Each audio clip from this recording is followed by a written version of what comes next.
आप अपना जीवन सुधार रहे हो, आप सुखी रहो, आप स्वस्थ रहो, आप इसी जन्म में भगवान की तरफ बढ़ो, यही हमारी लालसा है। महाराज जी, जो अभी तक कर्म बन गए हैं वो कभी ये जो कर्म कर रहे हो ना, नाम जप, ये सब भस्म कर देगा। ये सब भगवान के नाम में अपार सामर्थ्य है। नाम संकीर्तनम यस्य सर्व पाप प्रणाशनम, सारे पापों का नाश कर देगा। पर ये तभी लागू होता है जब अबलो नशानी अब ना नशे हो, आज तक किया अब नहीं करूंगा, तो नाम पीछे सफाया कर देगा। और जो अब भी करते जाते हैं तो फिर प्लस होता जाता है, फिर सफाया नहीं होता। अब लो नशानी अब ना नशे हो, आज तक किया अब नहीं करूंगा, अब नाम सफाया कर देगा पीछे के पापों का, वो तुम्हें नहीं भोगना पड़ेगा। ठीक है, नाम जप करो। नीलम जी गुरुग्राम से। राधे राधे महाराज जी, आपके चरणों में कोटि कोटि प्रणाम। महाराज जी, क्या कोई सूचक है कि जो जब हम कर रहे हैं वो पर्याप्त है, या हमें और ज्यादा करना पड़ेगा तभी हमारे कर्मों का भुगतान होगा? जब श्वास श्वास में भगवान का महामहिमा में नाम चलने लगेगा, असत चिंतन बंद हो जाएगा, जो पाप आचरण है वो बंद हो जाएंगे, तब समझो अब पर्याप्त है। तब समझो अब पर्याप्त है, हमारे जीवन मुक्त होने के लिए पर्याप्त स्थिति आ गई है। और जब तक ये नहीं है तब तक पर्याप्त नहीं। दुर्वासना मम सदा परिकर्षयन्ति, दुर्वासना सदा हमको खींच रही है, मन इंद्रियां भोगों में जा रही हैं, भगवान का विस्मरण है तो नरक जाने के लिए पर्याप्त है। इंद्रियां कब्जे में है, मन पाप का चिंतन नहीं करता, शरीर से पाप आचरण नहीं होता, हर श्वास भगवान का चिंतन चल रहा है, मुक्त होने के लिए पर्याप्त है, भगवत प्राप्ति के लिए पर्याप्त है। आप लगे रहिए, निश्चित भगवत प्राप्ति हो जाएगी। भरत खेड़ा जी नई दिल्ली से। राधे राधे। राधे राधे महाराज जी। महाराज जी, प्राय ये देखा जाता है कि जो इंसान हर मामले में चाहे जरूरी हो या ना हो अपनी प्रतिक्रिया देने के लिए तत्पर रहता है, वो अपनी ही इस आदत की अक्सर अपनों से ही टकराव की स्थिति पैदा कर लेता है। हर मामले में बेवजह अपनी प्रतिक्रिया देने की ऐसी आदत से कैसे निपटा जाए? नाम जब हम नाम में चिंतन लगाएंगे तो वो चिंतन हमको ऐसा पावर देगा कि हम व्यर्थ में क्यों बोले किसी से। आपसे कोई बात करना चाहेगा तो भी आप बात करने में खुश नहीं रहेंगे। कोई बात करने आ रहा है तो आपको लगेगा क्या बहाना मारूं जिससे इससे बात ना करना पड़े, क्योंकि हमारा नाम छूट जाएगा। और नाम आपको परम गति प्रदान करेगा, परम आनंद प्रदान करेगा। और फिर ऐसा होगा कि जब आप कोई प्रतिक्रिया देंगे नाम से तो सामने वाले को अच्छा लगेगा, क्योंकि आपके अंदर आध्यात्मिक पावर है। उससे जब देंगे तो उसका मंगल होगा, उसका हृदय शीतल होगा। इसलिए नाम जप कीजिए, नाम जप से ही परमानंद की अनुभूति होती है। आहार ठीक कीजिए, आहार में कोई गंदा आहार नहीं होना चाहिए। पेय ठीक कीजिए, पेय पदार्थ में कोई गंदे पदार्थ नहीं होने चाहिए। और नाम जप कीजिए, बहुत आनंद मिलेगा, बहुत शांति मिलेगी आपको। अजय वीर सिंह जी। राधे राधे राधे महाराज जी, आपके चरणों में कोटि कोटि प्रणाम। महाराज जी, ये कह रहे हैं कि एक संगठन से जुड़े हैं जहां लवारिस शवों का अंतिम संस्कार करना मतलब इनका मुख्य सेवा रहता है। महाराज जी, ये कह रहे हैं कि काफी शवों का जब ये अंतिम संस्कार करते हैं तो जब घर आते हैं तो फिर बिना नहाए धोए हाथ पैर धो लेते हैं और सो जाते हैं। कह रहे कि ऐसे में ठीक है या नहीं है? नहीं। इनके साथी भी ऐसे हैं। हाँ, नहीं, कपड़े सहित स्नान करो। जब घर आओ तो जो कपड़े ड्यूटी में पहन के गए थे वो धोने को डाल दो और स्नान करो, नवीन कपड़े पहनो, फिर शयन करो। वो शव के स्पर्श किए हुए कपड़े से तुम्हारी फिर बुद्धि ठीक नहीं रहेगी। किसका प्रश्न है? हाँ, ठीक नहीं है। संस्कार करो शवों का, आपको जो सेवा मिले वो करो, लेकिन वो वर्दी अलग रखो। कह रहे रात को आते हैं थक जाते हैं फिर। अगर आपको धोने का नहीं है तो अलग कमरे में टांग दो, और जब सुबह जाओ तो वो पहन लो, पवित्र कपड़े हटा दो। अपवित्र पहन वो अपवित्र माने जाते हैं। सचल स्नान करना चाहिए। शव के साथ जाने के बाद वस्त्र सहित स्नान करके घर आना चाहिए। तो आप स्नान ना करें, आपकी रोज की ड्यूटी है, तो कपड़े उतार दिए, हाथ पैर धो लिए, आचमन कर लिया, जल छिड़क लिया, पर वो कपड़े पहन करके नहीं शयन करना जो शव की सेवा में लगा है। नहीं, उचित तो यह है कि आजकल गीजर की व्यवस्था है, 5 मिनट में स्नान कर लीजिए, वो कपड़े पानी से निकाल के रख दो, 2-3 जोड़ी कपड़े रखो, ऐसी व्यवस्था कर लो और नाम जप करो। ठीक है। रुचिका जी कश्मीर। राधे राधे महाराज जी, आपके चरणों में कोटि कोटि प्रणाम। महाराज जी, आपने मेरी जिंदगी की राह ही बदल दी। पूजा पाठ तो शुरू से ही जीवन में था, लेकिन मैं जैसे एक भूल भुलैया में भटक रही थी, आपने संभाल के रास्ता दिखा दिया।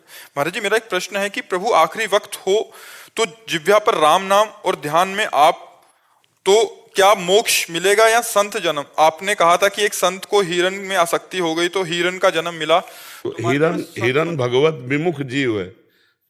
संत भगवान स्वयं कह रहे हैं, सातवीं भक्ति सबरी जिसे कह रहे हैं, सातों सम मोहि मैं जग देखा, मोते अधिक संत कर लेखा। भगवान कह रहे मेरे से अधिक संत के प्रतिभाव रखे, भगवान से बढ़ करके। तो जब भगवान से बढ़कर के संत हैं, गुरुदेव हैं, और उनका ध्यान कर रहे हैं तो भगवान की प्राप्ति होगी। संत, भक्त, भगवान, भक्ति ये कहने को चाह रहे एक हैं। भक्ति, भक्त, भगवंत, गुरु चतुर नाम बपु एक, इनके पद बंधन किए नासत विघ्न अनेक। भगवान का ध्यान करते हुए शरीर छोड़ना और भगवान के भक्त का ध्यान करते हुए शरीर छोड़ना, इसमें बहुत लाभ है। भगवान उसके अधीन हो जाएंगे जो भगवान के भक्त का ध्यान करते हुए शरीर छोड़ रहा है। भगवान सबसे पहले उद्धार करते हैं उसका जो भगवान के भक्त का चरण पकड़े होता है। इसीलिए दास दासोहम ये बहुत बड़ा सूत्र है। देखो, गजेंद्र भगवान का भक्त है और ग्राह ने गजेंद्र के चरण पकड़े हैं, तो उद्धार सबसे पहले किसका हुआ? ग्राह का। भगवान ने सुदर्शन जी के स्पर्श से पहले ग्राह को भगवत स्वरूप प्रदान किया, फिर हाथ से पकड़कर गजेंद्र को बाहर निकाला। जो भक्त का चरण पकड़ता है सबसे पहले उसका उद्धार होता है। तो इसमें कोई संशय थोड़ी कि मुख में नाम है और ध्यान में गुरु मूर्ति है तो भगवान की प्राप्ति। तो गुरु ही भगवान है, भगवान ही गुरु, अभेद तत्व है। गुरु और ईश्वर अभेद तत्व है जी। अनुराग सिंह जी काशी से। राधे राधे। महाराज जी, आपके चरणों में कोटि कोटि दंडवत प्रणाम। महाराज जी, आपने साधक के लिए सेवा, सुमिरन व स्वाध्याय का मंत्र दिया है। स्वाध्याय में अपने गीता जी, रामचरितमानस, भागवत जी आदि ग्रंथों के अध्ययन पर बल दिया है, जबकि मेरा मन नाम जप में 84 जी के, राधा सुधानिधि जी, सेवक वाणी आदि रसोपासना के पदों में, जिसमें हाँ, वो सार्वजनिक उपदेश है। आप जो है ये वृंदावन रस की तरफ मुड़ रहे हैं। सार्वजनिक उपदेश में जैसे रामायण है, गीता है, महाभारत है, भागवत है, इन ग्रंथों का सार्वजनिक। और जब हम रस की तरफ आते हैं तो 84 जी है, सुधानिधि है, 42 लीला है, नाम जप है, ठाकुर जी को विराजमान करके सेवा करना है, ये मार्ग है। ये प्रेम लक्षणा भक्ति का मार्ग है, वो साधारण भक्ति का मार्ग है, सर्वसामान्य भक्ति का मार्ग है। ये उसके आगे का विषय है। तो भगवान की बड़ी कृपा है जो आपको 84 जी के पाठ में रुचि है, जो आपको श्यामा श्याम की सेवा भावना में, उनके नाम में रुचि, आप इसी में चलिए जी। सागर कसेरा जी इंदौर से। राधे राधे महाराज जी। महाराज जी, आत्मा का स्वरूप तो सत्य, चैतन्य और आनंद में कहा गया है, परंतु जब वह संसार में आती है तो वो उसे अपने सत्य स्वरूप का विस्मय क्यों हो जाता है? यदि आत्मा स्वयं चैतन्य स्वरूप, वो आप ही है ना, विस्मरण करने वाले की कोई और है? वह तत्त्वम असि, वेद कहता है। जिसे आप वह कह के संबोधन करते हैं, वह तो तत्त्वम असि, वो आप ही है। तो आप अपने भूल को संभाल लीजिए। जो आप अपनी भूल कर रहे हैं उसको संभाल लीजिए, तो आप जीवन मुक्त हो जाएंगे। आपको ही जीवन मुक्त होना है, आप ही बंधन हो। मन जो विषयों का चिंतन करता है और आप मन में तदात्म है, यही बंधन का कारण है। मन भगवत चिंतन करे और आप मन के दृष्टा बन जाए, यह जीवन मुक्त अवस्था है।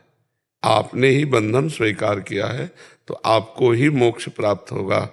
आप अपने बंधन को तोड़िए, यद्यपि वो कभी नहीं बंधा। जड़ चेतन ही ग्रंथि पड़ गई, यद्यपि मृषा छूटत कठिनाई। यद्यपि मृषा, झूठी बात है कि सच्चिदानंद कभी प्रकृति से बांधा नहीं जा सकता। जड़ और चैतन्य की गांठी नहीं पड़ सकती, पर वो पड़ गई क्योंकि हमने स्वीकार किया है। तो अब छूटत कठिनाई, अब छूटने में बड़ी कठिनता लग रही क्योंकि हमने अपने को पुरुष मान लिया, मनुष्य मान लिया और मन और इंद्रियों के द्वारा भोगों को भोगने लगे। तो अब अपने चैतन्य घन स्वरूप को भूल गए। अब साधना करनी पड़ेगी। साधना से अंतःकरण पवित्र होगा, बुद्धि शुद्ध होगी, तब फिर स्मृति जागृत होगी। जैसे संपूर्ण गीता जी सुनने के बाद अर्जुन को स्मृति प्राप्त हुई, नष्टो मोहा स्मृतिर्लब्ध्वा त्वत्प्रसादान मैं अच्युतः। हे अच्युत, आपके कृपा प्रसाद से मोह का नाश हो गया और स्मृति जागृत हो गई। ये स्मृति जो विस्मृति के गर्त में चली गई, अब साधना के द्वारा उसे उठाना पड़ेगा। वो जहाँ जागृत होगी तो अपने आप आ जाएगा, हम ब्रह्मास्मि, मैं ब्रह्म हूँ, खत्म हो जाएगा। तो इसे हमने भूल की है, हम ही को मिटाना है इस भूल को। बहुत सुंदर। मैं एक छोटी सी चीज कहना चाहता हूँ। जैसे जीवन तो मुक्तानंद के लिए है, लेकिन हम संबंधों से जुड़े हैं, तो संबंध में भी मायाकृत संबंध है क्या?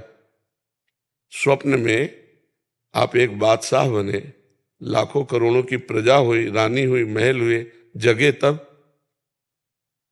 तब उत्तर दीजिए, झूठा था ना सब?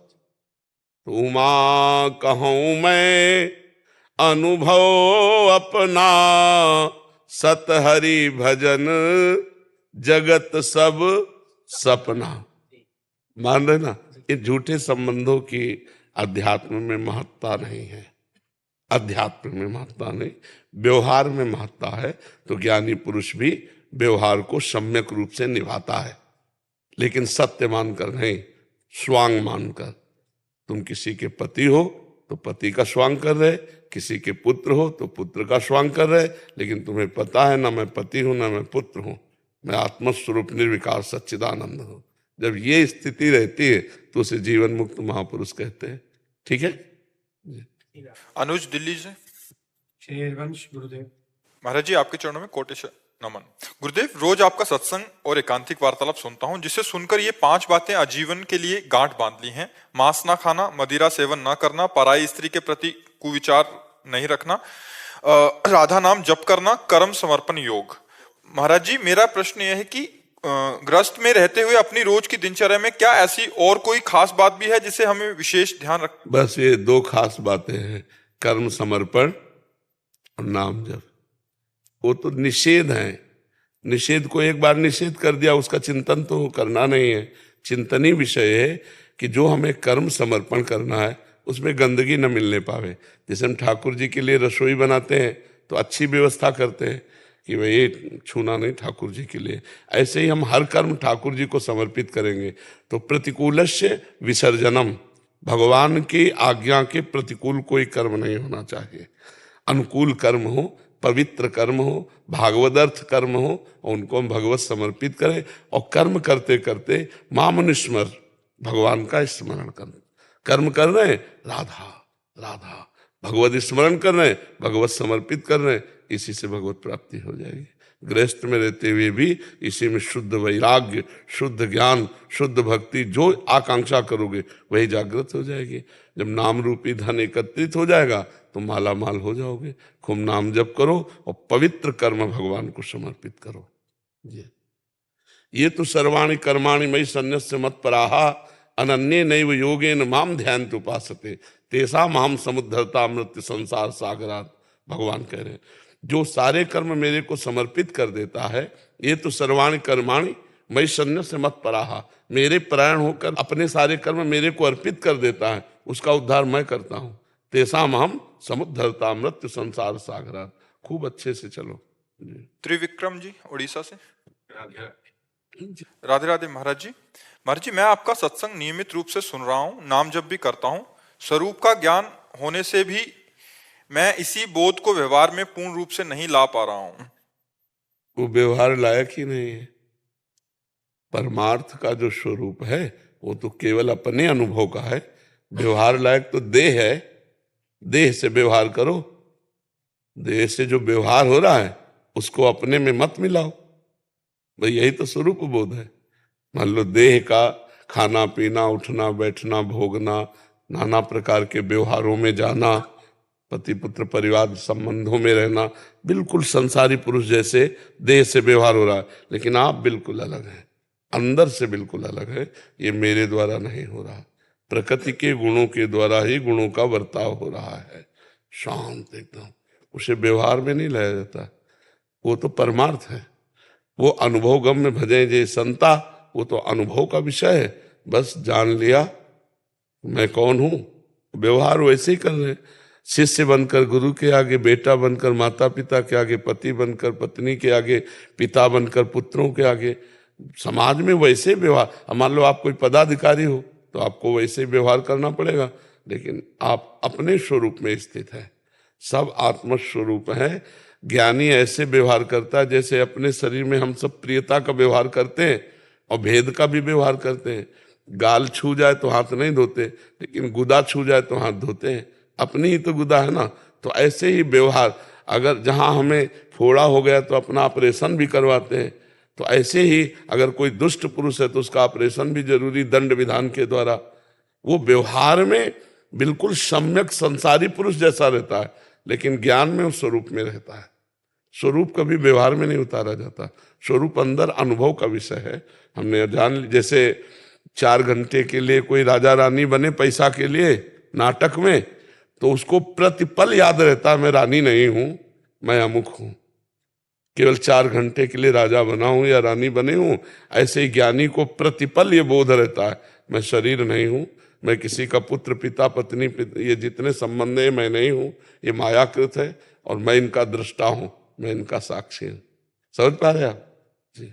अभिषेक पटेल जी गुजरात से। राधे राधे गुरु। राधे राधे गुरुदेव। गुरुदेव, गुरु के वचन प्रतीति न जेहि, सपने हूं सुगम न सुख सिद्धि लेहि। गुरुजी, आप इष्ट देवता की अधीनता की बात करते हैं, पर जब गुरु का चिंतन इष्ट से भी ज्यादा बढ़ने लगे, नहीं, गुरु सिखाता क्या है? इष्ट की अधीनता। बस आप अगर गुरु के वचनों में लगोगे तो पहुंचोगे कहाँ? इष्ट की अधीनता में तो पहुंचोगे, वही तो बात है। पर मंदिर जाते हैं तो इष्ट से ज्यादा गुरु का चिंतन होने लगता है महाराज जी। बहुत सुंदर बात है। हरि गुरु कोई अलग थोड़ी है। ध्यान मूलम गुरु मूर्ति, पूजा मूलम गुरु पदम, मंत्र मूलम गुरु वाक्यम, मोक्ष मूलम गुरु कृपा। तो गुरु और हरि में जो भेद रखता है वही तो अज्ञानी है। बंदों गुरुपद कंज, कृपा सिंधु नर रूप हरि। साक्षात हरि ही गुरु के रूप में विराजमान है, साक्षात आत्मा ही गुरु के रूप में विराजमान है। आत्मा त्वम गिरजामति सहचराहा प्राणाहा शरीरम गृहम। इस शरीर रूपी घर में आत्मा रूप त्वम, गुरुदेव कहो चाहे इष्ट कहो, वही विराजमान है। हृदय